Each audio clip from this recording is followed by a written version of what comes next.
Hello, everyone, and welcome to the Real Watchers live stream for August 29th. I'm Garrett. And I am Adrian. And we got some stuff to talk about today. But before we jump in, Adrian, how the heck are you doing? How have you been over this last week? I've been good. I've been real busy, but keeping my nose to the grindstone, as they say, and just keeping it going. How about yourself? Just keeping it going, keeping it moving. That's really about it. Nothing too extraordinary. Fair enough. Sometimes that's good, though. Just a normal, relaxing week. Yeah, 100%. Looks like we already have some comments coming in. We got a comment from our good friend Kevin, co-host of Movie Club. Hello. Oh, gotta have that accented O in there. And we got Danelle. Yeehaw. Happy Tuesday. Happy Tuesday, Danelle. Hope you're doing well. Welcome. Alrighty. Well, let's go ahead and jump right in with some of the biggest story of the week. And that is, unfortunately, Dune Part 2 has been delayed until March 15th, 2024, due to the actors' strike. This is because the film cannot be marketed by its actors, which is stupid because this is a sequel and you don't really need the actors to market it anyway. And essentially what they've done is they have removed Dune Part 2 from any Oscar consideration whatsoever and will not be qualifiable until the year after. Yeah, this one's pretty crazy, I feel. Like it just seems like a really aggressive move. You could still release this, no problem. It's kind of a bummer, honestly. I feel like it's, what is that, like a 4-month delay or something like that? For kind of no reason. Really, it is no reason. Like, you don't need the actors to sell a sequel. The first one was already really successful, very much lauded by critics, and given a lot of Oscar and awards attention. It doesn't need help selling itself. You've had incredible trailer after incredible trailer. This is just another stupid mistake. Oh, and it looks like we have lost Adrian. Well, hopefully he agrees with me that has been a stupid mistake. Well, I guess we'll go ahead and wait and see what happens if we can get our buddy back. Unless he is staying still on purpose. A little bit of technical difficulties here. There he goes. It happens. Hey everyone, this is our private time. This is our alone time where we get to hang out and have all sorts of fun. There he is, ladies and gentlemen. Denis Villeneuve got real pissed at what I was saying, and he just came to my house and cut my Ethernet cable. Hey, it's not the worst that could happen. That's true. Denny is a bit of a menace, as they say. In kind of like news, we did group them together. Dune Part 3 script, partially written so far. It will be Denis' last Dune film, which is really interesting because I think we were initially expecting like a 2-part thing. Getting Part 3 makes it really interesting because the book is even kind of succinctly done into 2 parts. So it'll be really interesting to see what the third movie covers and what the second one covers. But I'm here for all of them, to be honest. If it's a trilogy, then so be it. Yeah, 100%. I mean, hopefully the third one doesn't get delayed too. Moving right along. So there we lost Adrian yet again. Oh no, he's good. He's back. I can still hear you. Yeah, I can still see you. You were frozen on my screen. That's why I was proactive in that. Next up here, Disney rumored to be making another live-action adaptation because they seem to be going so well for them. But they are looking at getting Baz Luhrmann to helm a live-action Tangled. Now, the only reason this sounds like it could be potentially something worth our time is Baz Luhrmann is probably the most visually distinct director compared to anyone else. Baz Luhrmann directed, obviously, last year's Elvis, which was very popular. Also, Romeo and Juliet with Leonardo DiCaprio and I always forget her name, Claire Danes, as well as like Australia and Great Gatsby, Moulin Rouge, Great Gatsby. Very, very visually distinct director. So I feel like this actually could make it stand out just a little bit. I think these live actions need something like what's happening with this. I'm actually the most interested in this out of, like you said, out of any of the others. It's actually maybe worth my time because I would love to see his take. Could be fascinating if they do it correctly. Yeah, absolutely. Yeah. Zachary Levi, the star of, oh my gosh, what's that? Shazam. Both Shazams, currently in some bad blood water with The Rock. But he does want to star in Tangled live action. He wants to star with Florence Pugh. So I actually think that would be a pretty okay combination. I feel like that would be pretty. I feel like I could see that chemistry working pretty well. Well, worth it to note, Zachary Levi did play Flynn in the animated Tangled, so he would basically be reprising the same character. And I feel like that's crazy because he could do it. Like, he also has the look for it as well, so that works. Yeah, I mean, hey, at the worst, it's him tacking on to another thing of bringing on a famous name and wanting to drag it through the mud if it's not successful. So yeah, exactly. There we go. Way to go, Zachary. Speaking of Disney, VFX workers that work for Disney have voted and are now filing for unionization. This is pretty huge because we all know that the visual effects of Disney and Marvel properties have really suffered lately, and it's because of overworking. And so they're finally saying no more, and they are voting to unionize. So good for them. Another channel that we really like is Corridor Crew, and they do a visual breakdown where they bring in famous visual effects people in the industry, and almost unanimously the answer for when they point out a bad CGI effect is that they asked them to overwork and there was no time limit, or there was a time limit put on it and it had to be out by a certain time, and they would say it's not complete, I need another week, and they'd say no, ship it, it's good as is. So a ton of problems coming from studios in this case, which I hope a unionization can help a lot. Yeah, hopefully, and hopefully that doesn't mean that studios will not want to work with unionized effects companies, because that's always a potential thing that can happen. But I hope it at least sends the message, kind of like a lot of messages being sent back and forth right now between studios and all kinds of stuff. I just hope it sends that, hey, like the reason movies do so well, like Endgame and things like that, yeah, those were crunched, but they waited till things were serviceable. Right now, studios aren't waiting for them to look good. They're just saying, oh, whatever you do in this week is what we're going with, regardless of how it looks. Yeah. And that's all you get. Yeah. I mean, speaking of that Corridor Crew thing, I know there was one person that they had on the channel who was the original VFX director for The Flash, and he quit after 3 weeks because of what they were demanding that movie be done. That's a really great series if you want to watch it and kind of learn more about that world. It's fascinating, and like Garrett said, they are so overworked, it's insane. So I'm in full support of this. Yeah. Speaking of visual effects, Godzilla vs. Kong, or Godzilla X Kong, however you read it, The New Empire, pushed back a month to April 12th, 2024, basically kind of following Dune's pushback. With that kind of push, they don't want to compete with that in the same month, which makes sense because it's probably going to dominate for the entire month, if not a little longer, so they're trying to release on time.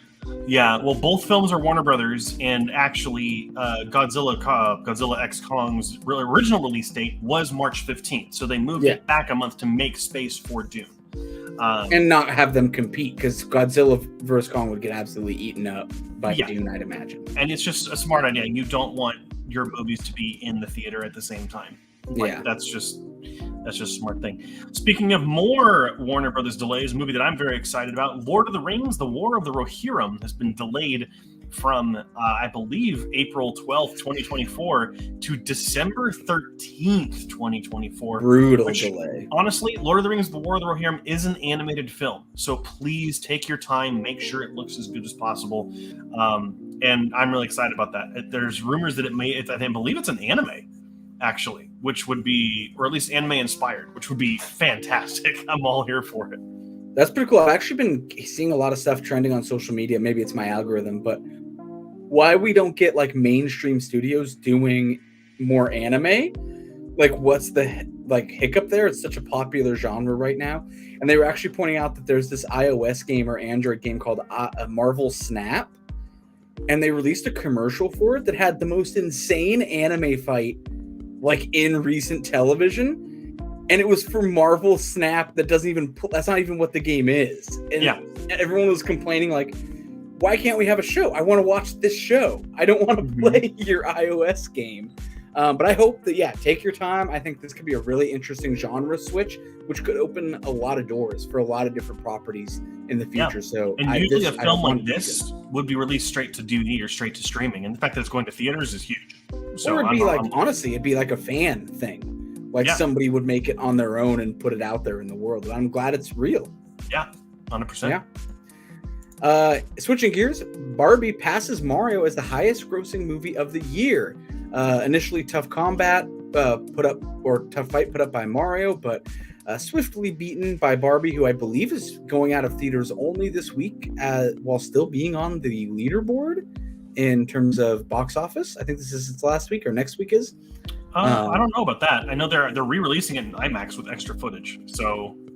Oh, but I think it's dropping its normal run and then it's swapping to maybe. Just that. I think so. Yeah. Honestly, I would go re-see this in IMAX to see the extra footage. I love the movie, so. I'm gonna look up what the extra footage is, because I know there's movies that sometimes say there's 10 minutes of extra footage, and it turns out every shot is just a millisecond longer, and then you have the whole. So I want to see what it actually looks like. Totally. Speaking of feminist fever dreams, the Passion of the Christ sequel starts production in January. This is, again, I'm astounded that this is actually getting a sequel. No, well, the original Passion of the Christ is one of the most successful films of all time because it had a $32 million budget and ended up making 600-something million. I'm sure. I mean, if you're going to make a sequel, I mean, you already got to the good part of the book, so I don't know what you're going to do after that. I think they should release this for a single day in theaters, then take it out for 3 days, and then release it again on the third day so that everyone can go see it again. Well, apparently the film is called Resurrection, so that would be really funny if... Put me in charge! Let's do that. That's amazing. Someone hire Adrian, please. But yeah, I mean, the only thing that people are a little concerned about right now is that the original film is seen as a little bit to maybe a lot anti-Semitic. And hopefully it's not, because hatred and kind of intolerance levels are at their highest right now. So absolutely. Speaking of intolerance levels being at their highest, The Marvels is rumored to be just 1 hour and 33 minutes, the MCU's shortest film yet. My immediate thought when reading this headline is that they simply just didn't have enough good material to make it any longer. I don't see this movie as really coming out, not coming out, but coming out well.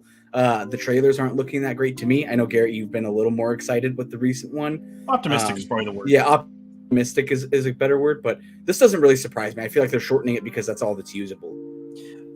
That's actually not what I've been reading online. So what I've been reading online is that they've kind of learned from what happened with Ant-Man and the Wasp: Quantumania, and this is just getting I forget the exact word someone used, but it cuts to the chase faster so that it feels more frenetic, more high action, more focused than something else would have been. And apparently the people who have seen it already said it is the more focused of any movie they've seen in quite a while. I don't know. If someone tells me something's more focused, that might be a positive thing, but that's not really a swaying feedback. That's just true. Yeah. Again, what they're saying is literally it tells its story. Well, it's not setting anything up or anything, but again, there's a lot of buzz, positive buzz out of its test screenings, and it is just a rumor that it is 1 hour and 33 minutes. It is not confirmed yet. We still have 3 months to go. So watch them add 2 hours to that. Watch them be surprise. It's the Lord of the Rings epic. Because all those basement dwelling, misogynistic trolls couldn't get enough of her in the first movie. We got to make it 3.5 hours long. Speaking of hour and a half, Ridley Scott has a 4.5 hour version of Napoleon, apparently, that he wants to screen at some point. This is not the official version of the film. This is the director's cut. It's got everything they kind of shot in it. Primarily, from what we're seeing in the comments or kind of the sphere, is that it just includes a lot more content with Vanessa Kirby's character, who plays Napoleon's wife, who is a pivotal figure in the history of that character. So, it depends on how good Napoleon is. If Napoleon's not a good movie, then I don't want to see the 4.5 hour version. But I honestly think going with the 4.5 hour version in general is pretty indicative of a Napoleon complex in Ridley Scott. I feel why do you have to make a movie that long? What are you compensating for? I mean, what is this, like the lifted Ford F-350 of movies? Why do we need a Ford? Ridley Scott showed up with his 4-hour film, and Ridley Scott's like, "No, I have a bigger good, film." fam. Yeah. I mean, they could honestly, if he does want to release this, I mean, again, if Napoleon is well received, do it like they were going to do with Zack Snyder's Justice League and make it a mini series. Yeah. Like 3 or 4 parts. I mean, like that's just a much better way, I think, for people to grasp it. I mean, it depends. I don't know. It's all dependent on if Napoleon's good in the first place. Which the trailer looks pretty good. Or go with the trend, and as rough as it might be, figure out a way to make it 2 parts. 4.5 hours in the theater. I'm always wanted to say, like, I'm down for however long the stories is. Like, that's fine. But I feel like 4.5 hours, like, or at least when I saw Hateful Eight, that was the extended version, and they had an intermission, like part of the showing, just to break it up and get rid of the monotony a little bit. I believe if they do release the 4.5 hour version in theaters, it would most likely have an intermission. There's no way that it couldn't. Yeah, but that's going to be it for the news. We have a lot of comments to get through here, by the way, so let's go ahead and start getting into them. Zach, welcome to the stream. Zendaya has way more marketing power than any momentum the movie had after the day-and-date release. Zendaya has way more marketing power than any momentum the movie had. I don't know. I mean, like, the movie is not only successful because of her. I feel like it has too much of a big cast. I don't know. I'm trying to understand what he's saying. Sorry, Zach. I'm just having trouble. You're saying that, like, she went on to become much more of like a conversation than the movie did after its day release? I don't know. Well, maybe sum up what you're thinking about, and we'll get back to you in a second here. Our good friend Jose Tangled. Why? Because Disney has no imagination anymore, and they want to keep. You did miss a comment at the very top. I did? I'll pop it up. This one? Gotta love Florence Pugh. Gotta love her. That came in after Jose's, though, so that's why. I don't know. Maybe I'm at the bottom. I was not at the top. Sorry. There you go. Tangled, why? Well, as we kind of said, maybe Baz Luhrmann can bring something else to it. That's what only we can really hope for. Matt Walls, hello! Hello, Matt. Glad to see you back on the stream. Zach, wonder why Disney went away from live-action spin-offs like Maleficent and Cruella. Seems like they really pigeonholed themselves by just retelling the old animated versions. To be fair, Maleficent, both of their films did not do well critically and really box office-wise. I know it is a little bit of a cult favorite among some Disney fans. And Cruella only got minor... I think they were really pushing for awards attention on that one, and they got it for costumes. That was about it. Yeah. So, I also think that's a direction that Disney has, like, really taken, because I think they're hurting for cash. Relative, right? They make a ton of money. But I think they're hurting for the revenue they're typically making, and I think there was a directive to, like, oh, if we release these cash cows that we have, they're going to be cash cows again. And I think we're starting to see the shift. I think a lot of what we're seeing still come out was already in production when the feedback really started to turn on them. So I think now that society's kind of over it, I think we'll start to see these trickle out over the next few years, as they aren't in production right now. Hopefully, yeah. And I mean, to be honest, I mean, yeah, I don't know. Matt Walls, still haven't seen a single live-action Disney movie. Bring back hand-drawn animation, and I'll be there day one. If you're going to watch any of them, highly recommend The Jungle Book. The Jungle Book is the best out of all the live-action adaptations. I would actually say it's probably better than the original. The original's got a lot of problems. It's definitely up there. But I totally get it.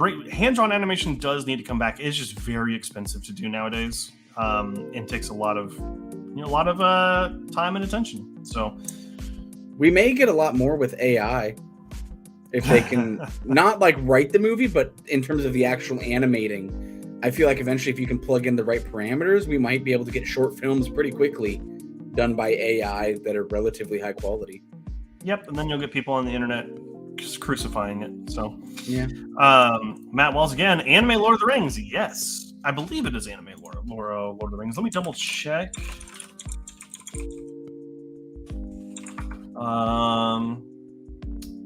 It is an anime adaptation of Tolkien's world and will take inspiration from the look and feel of Peter Jackson's original trilogy. So yes, it is going to be anime, which is awesome. We need a lot more anime here in the States, and make it not so cringy for everyone.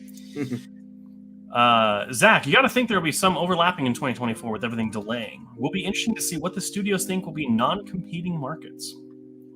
Very true. I think we'll start to see quite a few stacked weekends, but are going to be stacked for like different reasons. Like we'll see a very big animated movie coming out against like a summer blockbuster, just because they think, oh, those are separate markets. I think we'll see some interesting stacks for sure. For sure. Yeah, it just depends on who else delays anything. It sounds like it's mostly been Sony and Warner Brothers right now. Disney, Netflix, Universal, Paramount, they've all been kind of keeping their release dates so far. So we'll see. Matt Walls, yeah, Marvel Snap anime needs to happen. Yep. If you watch that trailer, it's crazy. Let me see if I'm always down for it. If you can find it, we'll show it on stream. Our good friend, Wet Pajama, I believe that's Joey, right? Yes, it is. Joey. Lymphao Jesus. Yes. I'm laughing my ass off too. Okay, Zach. I found it. Oh. Well, this quick comment here. Tough look for the Marvels. Has a lot of runaway with others around it delaying to 2024, and it's smelling like a stinker. Well, we don't know for sure yet. We'll see. Okay, let me get this. Let me stop the music, or can you stop the music real quick? I can do that. Oh, it's us without music. Okay, here we go. Let me know if you can hear it. Yep, we can hear it.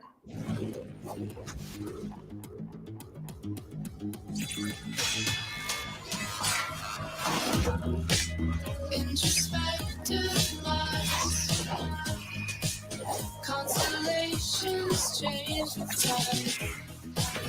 New perspective, endless possibilities.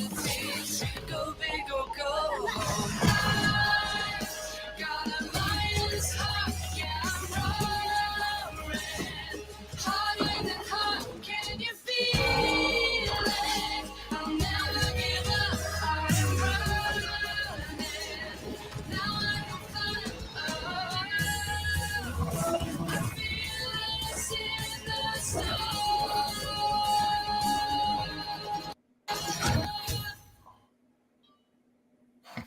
I didn't know I needed to see a Sailor Moon Squirrel Girl in my life, but that is incredible. Wasn't that? I mean, doesn't that's like the best anime fight I think we've seen recently. True. To be fair, I haven't watched any anime this year really yet, so that's probably the best fight of the year. And then it says Marvel Snap for an app that's like, I'm pretty sure like a card game. Like it's actually pretty good from what I've heard. So I have heard it's pretty good, but it is funny that that's the trailer for it. Matt Walls, Guardians 3 is the last movie to end the MCU for me. I'm honestly done with the shows and the movies. Sorry to hear that. Yeah, I mean, well, the Secret Invasion was kind of a letdown, but you know, hey, with the franchise as big as that, you're gonna have things that miss. So It's just been a lot lately. Yeah, I mean, well, Guardians 3 was a fantastic movie. So I mean, yeah, but I don't know. I mean, like I said, it's been a lot of misses lately. That's one win. Pretty much. I don't know if I can agree. A lot of the shows that people consider misses, I've enjoyed. So, that's true. You have, yeah. I don't know. It's very personal at this point. Yeah. Jose, Gettysburg was 4.5 hours, so why not? I mean, hey, I believe that was was it a movie or was it a TV event that was 4.5 hours? I know we've talked about that before, Jose. Joey, hot take so far: Ahsoka is the best Star Wars content since Star Wars Episode 3, better than Mandalorian. I think Ahsoka is very good so far. I don't think it's as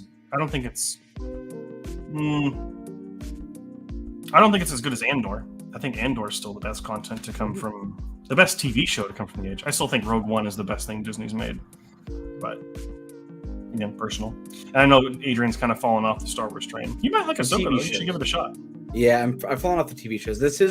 I have seen a lot that does make me at least a little more interested in this one. But if a movie comes out, I'll be in theaters to see it, I'm sure. True. Matt Walls, Cleopatra was 5.5 hours. Didn't get to finish it. Which version? I know there's a couple. There's one from the 50s, and I think there's one from like the 20s or the 30s. I know one of them is really long though.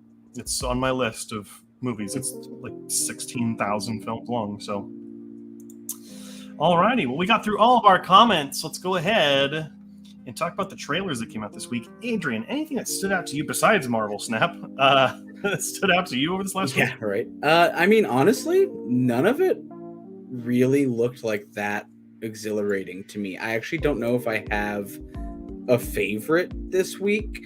I mean, like, The Killer looked kind of average. Saturn Bowling looked kind of, I mean, it looked unique, but kind of bowling.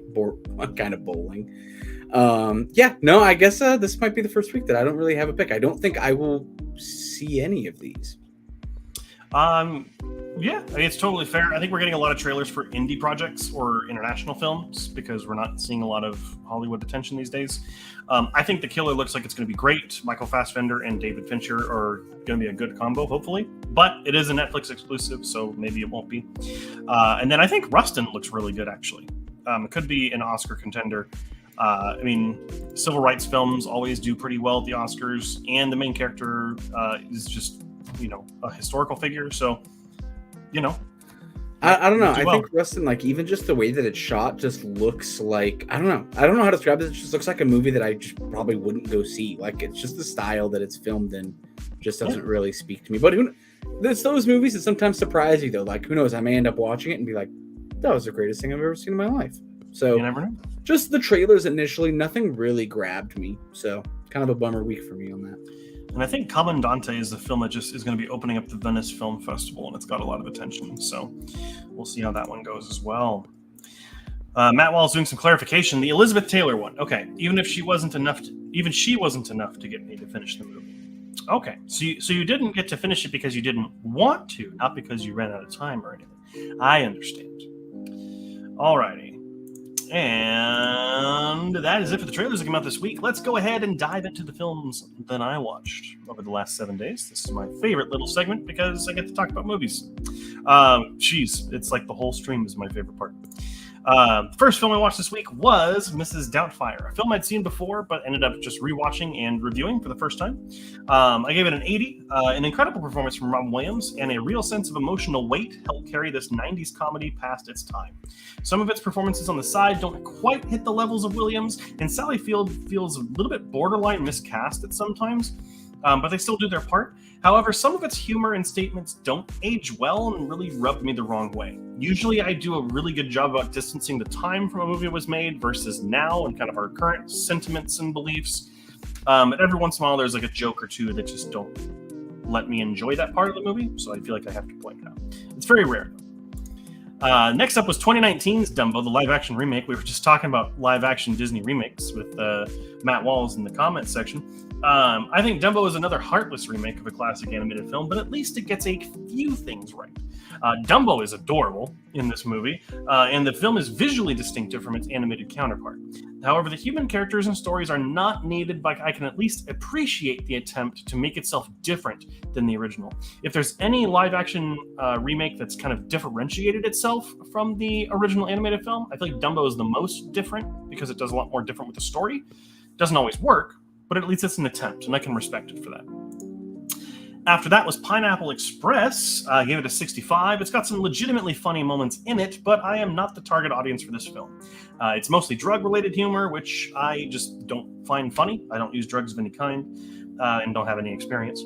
However, there's still enough here to make me laugh, and its casting feels perfectly done. I mean, Seth Rogen and James Franco in this movie just feels like a perfect combination, so... After that is Cloverfield from 2008. Give it a 76 out of 100. Cloverfield is incredible when you look at it as an allegory for 9/11. The chaos, confusion, and terror are palpable here, and the film does a brilliant job explaining that.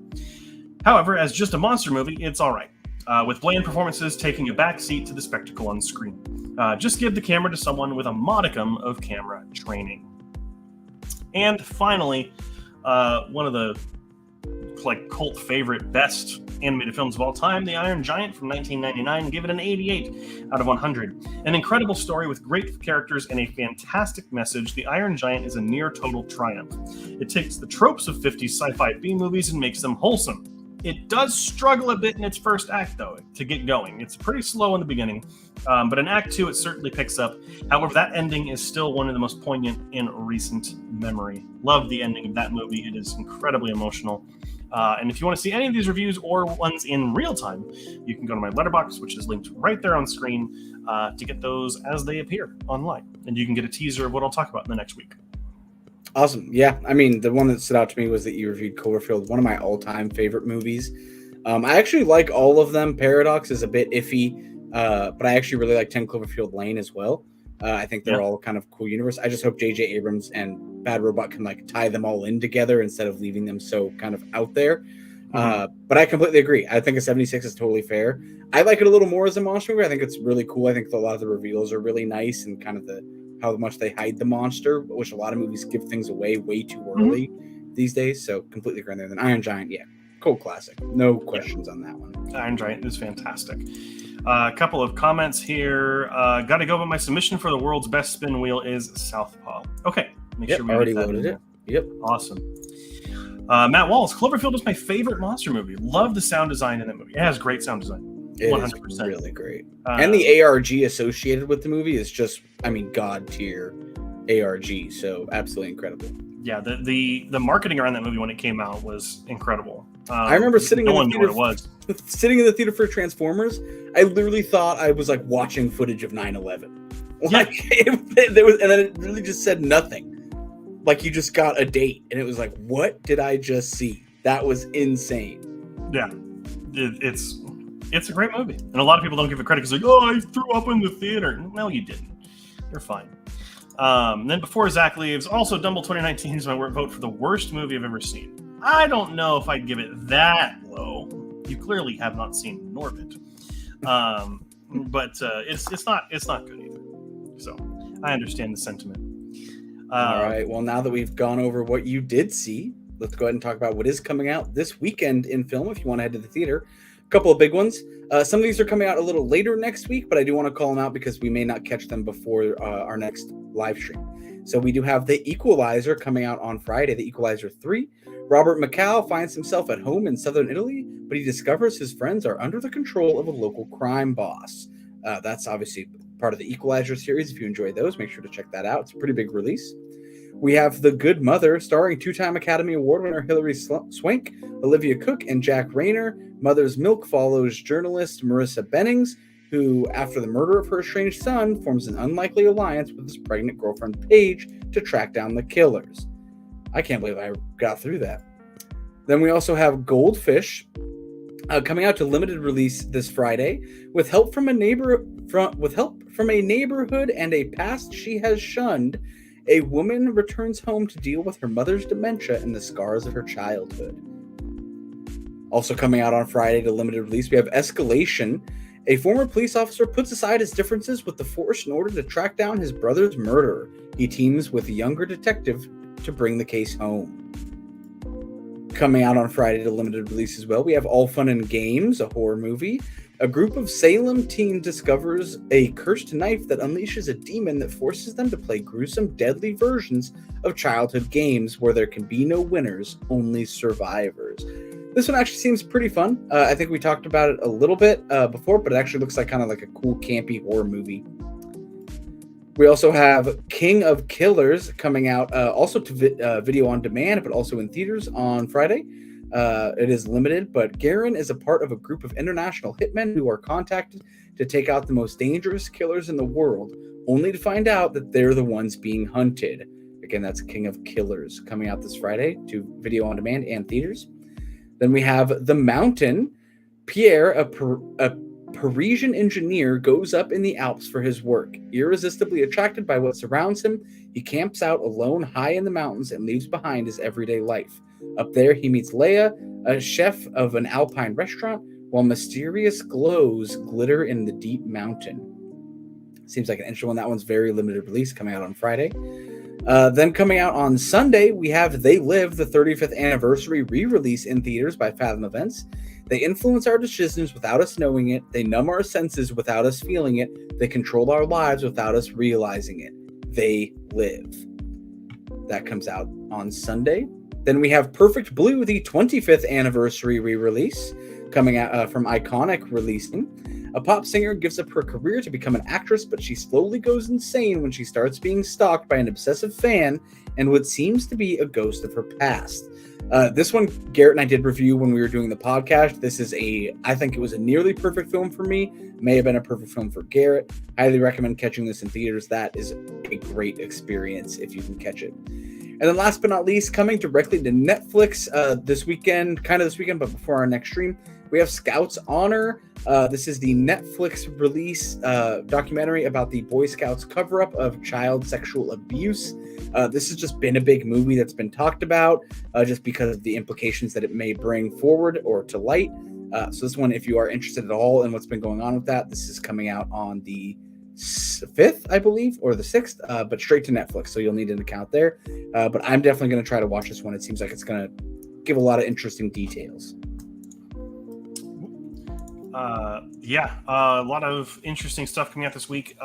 Definitely going to try and see They Live in theaters. I think that's going to be really cool to see. Yeah, and like Adrian said, Perfect Blue is an incredible thriller. I mean, like, beyond the fact that it's an anime film, like, if you were looking for a movie that will keep you on the edge of your seat and make you guess and think at every corner, go see it if you have the ability to. It's going to be in theaters for 4 days, so definitely try to see it if you can. And They Live looks like it'll be for a day or 2 days, the 3rd and the 6th, I think.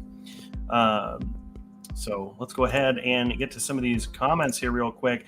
Matt Walls, I want to see the Equalizer 3 movie, but I will be at the beach. Wow, sorry to hear that. Over a month.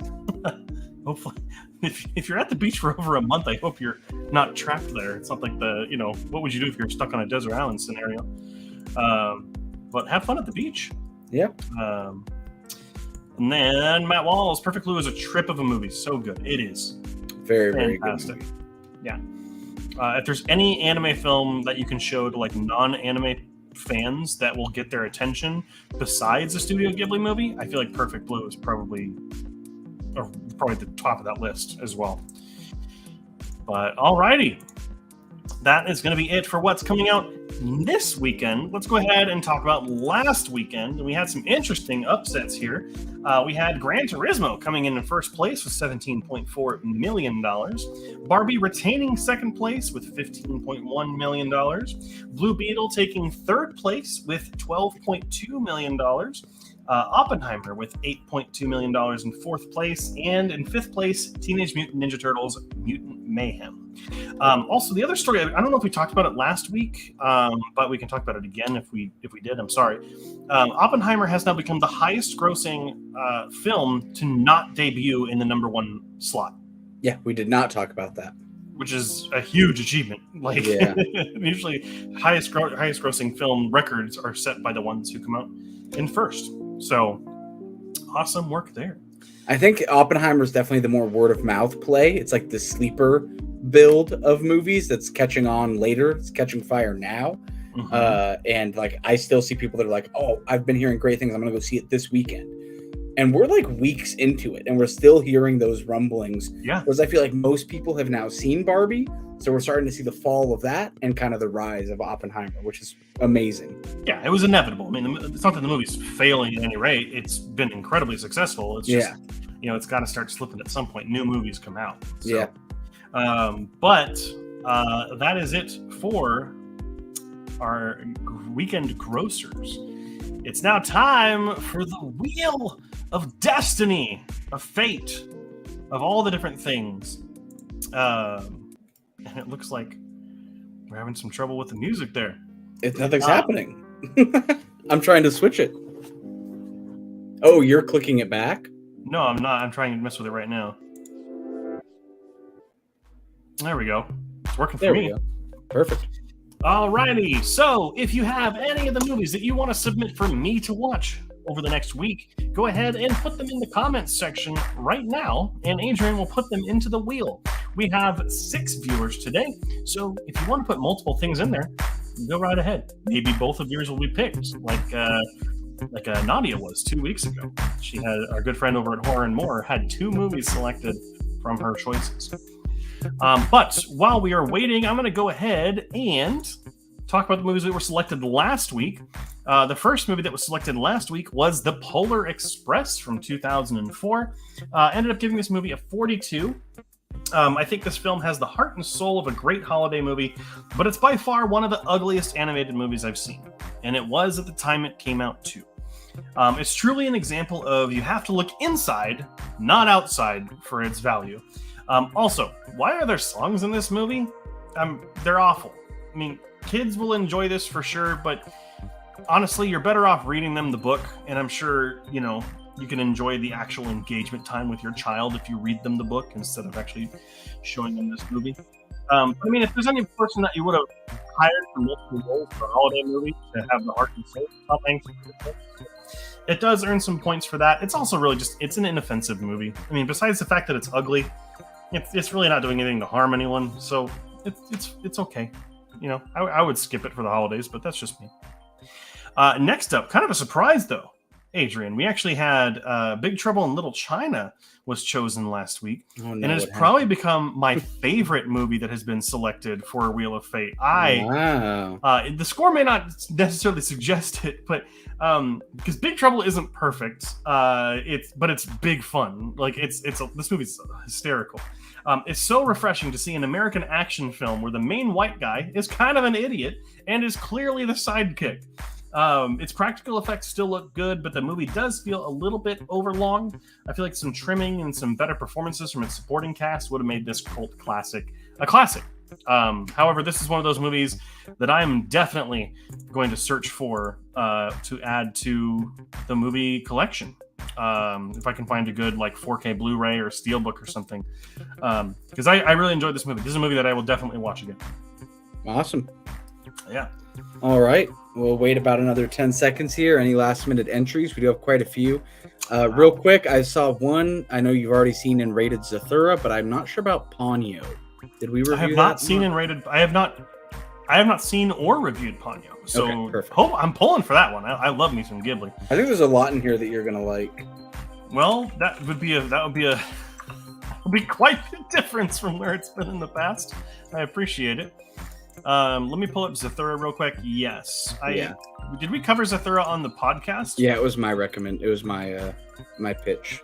Gotcha. I gave Zathura a 46. I said it's too bad that the main characters in this film are so unlikable and annoying that it tanks what could have been another classic like Jumanji.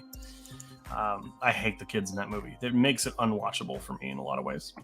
All right, and we'll go ahead and close. It actually was a whole nother minute that y'all got, so let me go ahead and share. You got me talking about Zathura, and then that really gets him going. Gets me going. All right, let me zoom in here so you get not like that. Wow, not like that. Okay, no, what? That's the worst thing ever. There Okay. we go. That feels okay. I'm really excited to hear the clapping when it's selected and hear the one guy that goes crazy in the background. First off, let me go ahead and shuffle everything. You can see them all flipping. It is completely random on the wheel.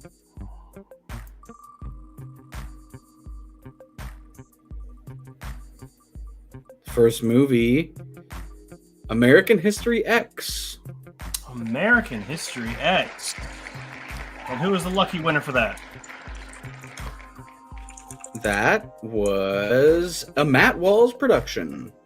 Matt Walls, great job. Good choice. Are we doing just one more or two? Just one more. Two is the sweet spot, I'm thinking. All right, we're going to shuffle this again.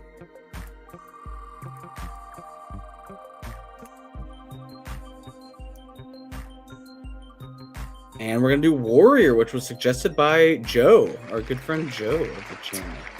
Warrior is the boxing movie. Yep.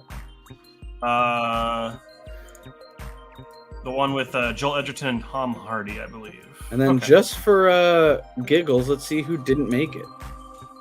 Wow, that's so rude. Oh. Chips, the Dak Shepard special. And I do want to give Cassidy a quick shout out that every movie she recommended this week, last week was Tom Hanks. Every movie she recommended this week has Dak Shepard in it. So wow, very fun. Alrighty. Well, cool.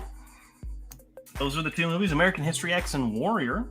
Two very different movies, which, hey, you gotta love it. We're going to go ahead and go through. Wow, we had a lot of things in here. Shrek. I have actually seen Shrek already and reviewed it. So Glad that was not chosen. Most of these, those are all. I don't know if we need to go through all the. Yeah. Tom Hanks pretty much played everyone in Polar Express. Yep. And honestly, he's probably the best part of it. It's Tom Hanks. I mean, come on. Big Trouble in Little China is the original D&D movie. That is not true. The original D&D anything was Golden Girls. A 4-player party. The 4-player archetypal party is based on Golden Girls. Those of you who don't know that, now you're a little bit marginally smarter. Very exciting. Yeah, Gary Gygax is a huge fan of Golden Girls and actually based the whole party system around them, which is hysterical. That's really fun. Be ready. It's a tough movie to watch. Warrior or American History X? I know American History X is about a neo-Nazi, so yes, I know it's going to be a tough watch. Yeah. And then Let's Go Warrior. Hope you like it, Garrett. Hey, you know what? I'm always down. The one thing I would say, arguably, I don't watch enough of are sports films, particularly fighting films. So I'm always down for something I haven't seen before. And who knows? We know we talked about it. Maybe I'll watch Ponyo anyway. Ponyo was not. Oh, just for fun, even though. Yeah. Dang, you're not even going to watch the third runner-up? Brutal. Well, I was going to watch Ponyo this week anyway at some point, so that actually works out.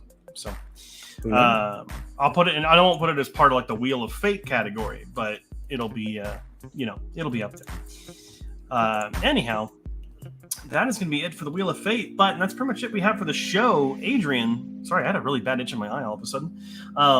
What have you been watching? What have you been playing over the last week? While we're chit-chatting, get your comments in. Haven't been playing anything except Pokemon Go and Pikmin Bloom. Pokemon Go Fest was this weekend, so definitely got a big group of friends together and walked around for 2 days. Last week I did 82,000 steps. I know that sounds wild, but it is true. Normally I'm like at 67, so it was a wild week for me. But caught a ton of Pokemon. I think in total I caught like 34 different shinies in Pokemon Go. So stellar weekend for me. And then, yeah, other than that, haven't really been watching anything. We did just wrap up this past week.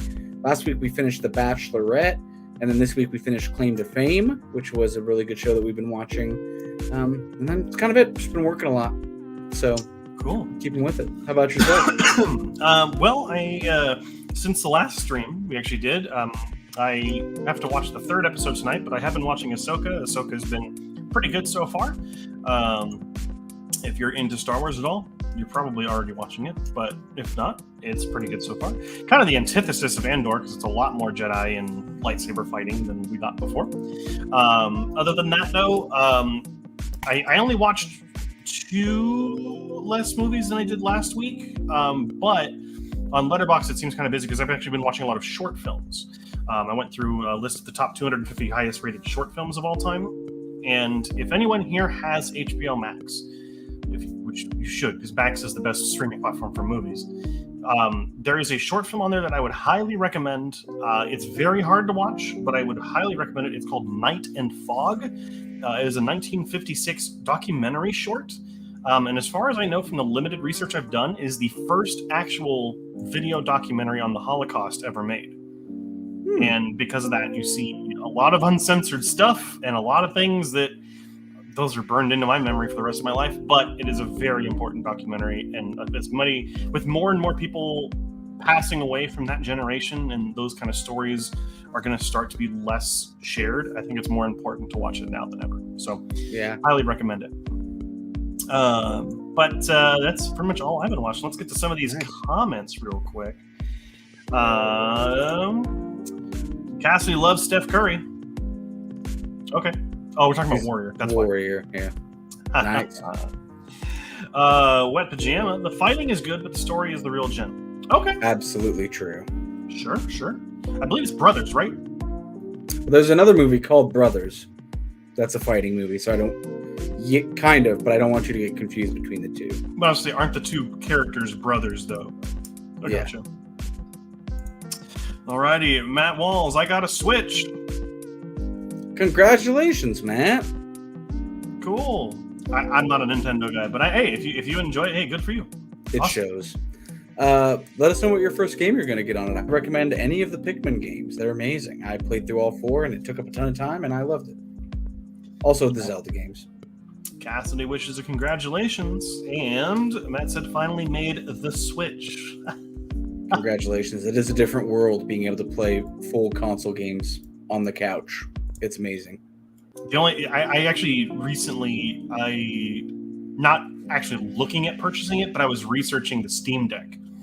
And I was like, you're telling me I can play my PC games when I'm on the toilet? That is incredible. It's really life-changing to have that kind of game in a portable format. Like, it is truly crazy.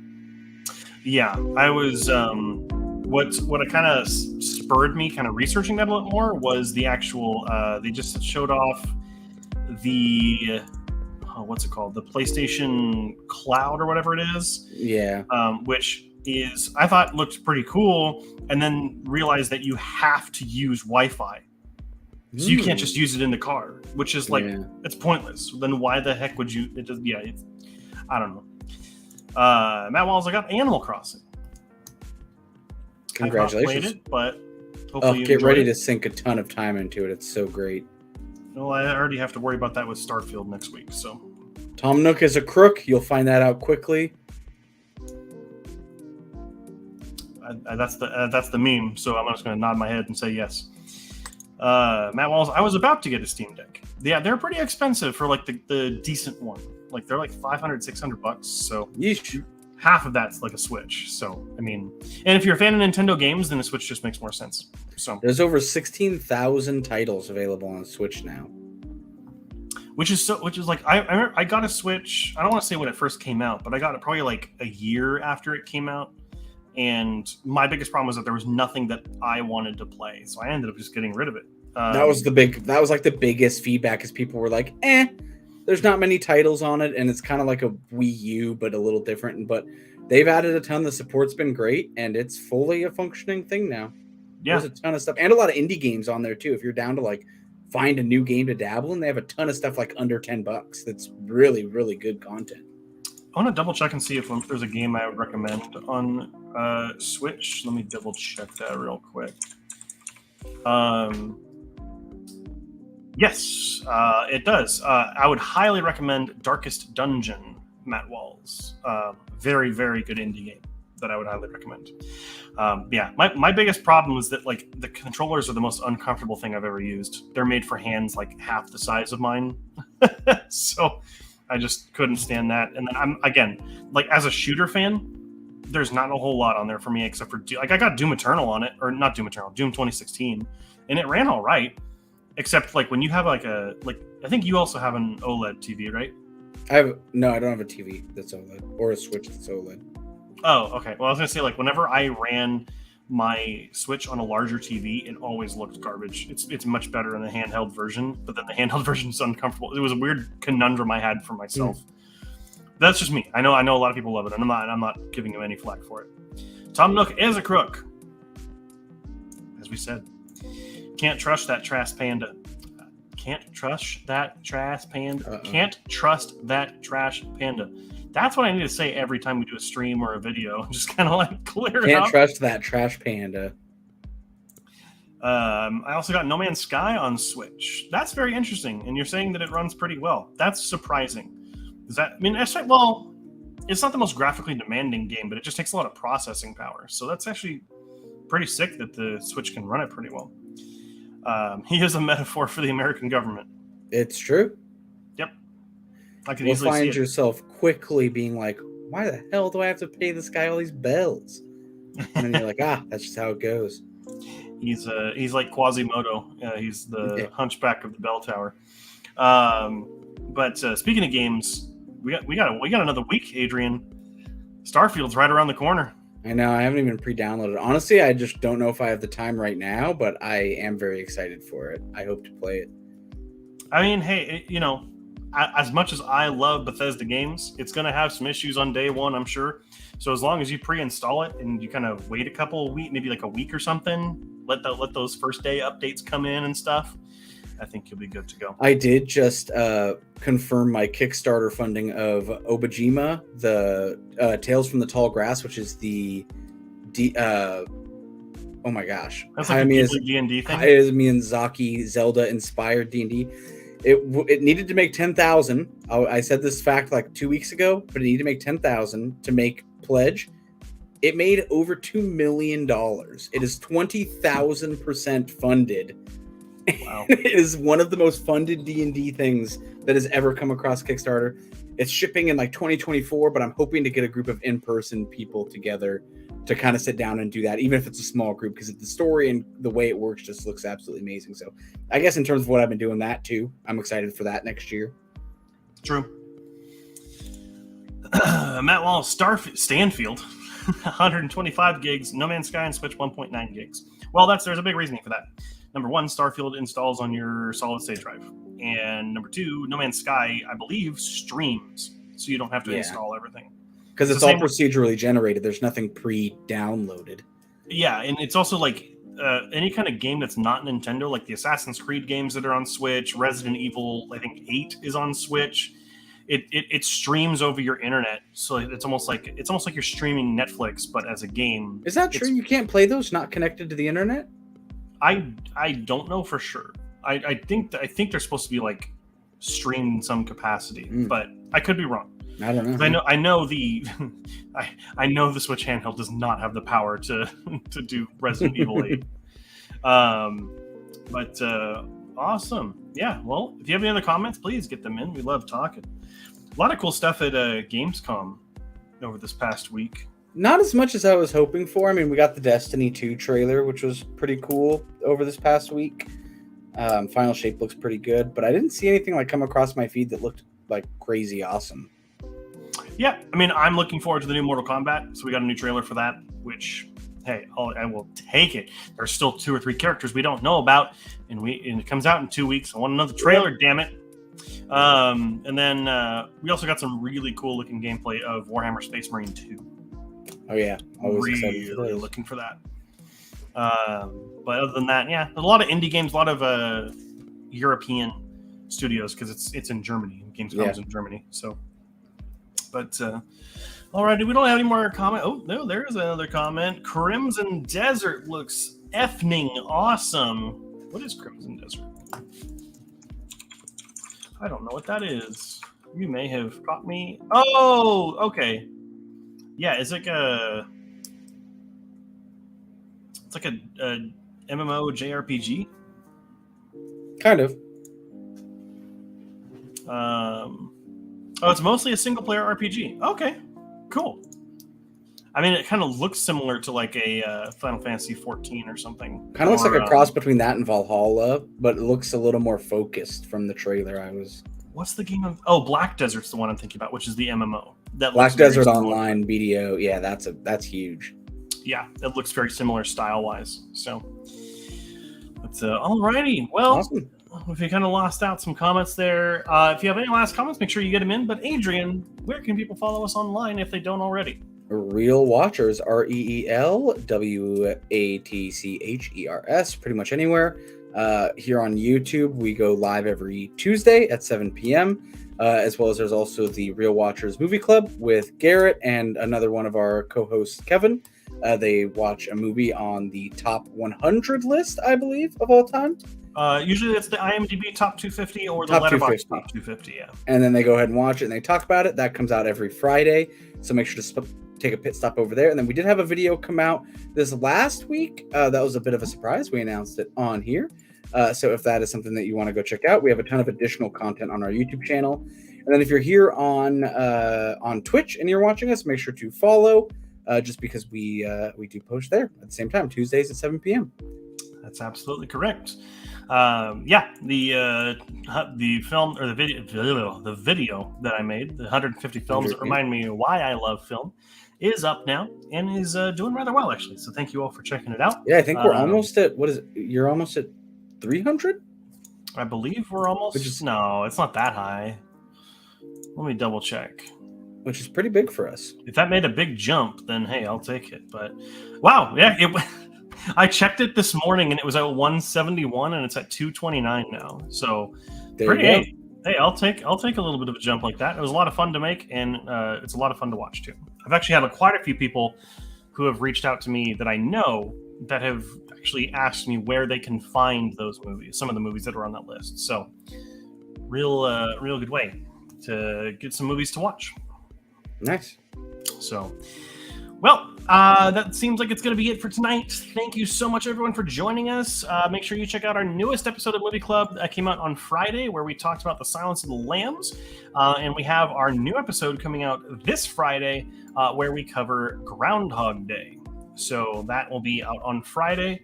And the one after that is a bit of a mystery. You'll have to figure out and see what happened with Groundhog Day on the Movie Club, because it's not universal praise. Probably from you. No, actually. Wow, Kevin, get out. No one didn't like it. No one said that it was a bad movie by any means. All right, fair enough. So that's a little bit of a spoiler for this coming Friday. But make sure that you follow us for that. And other than that, have a great night, everyone. Have a great week. And we'll see you next time here on, I almost said the drive back, on Real Watchers. And until then, keep your eyes on the screen. Night, everyone.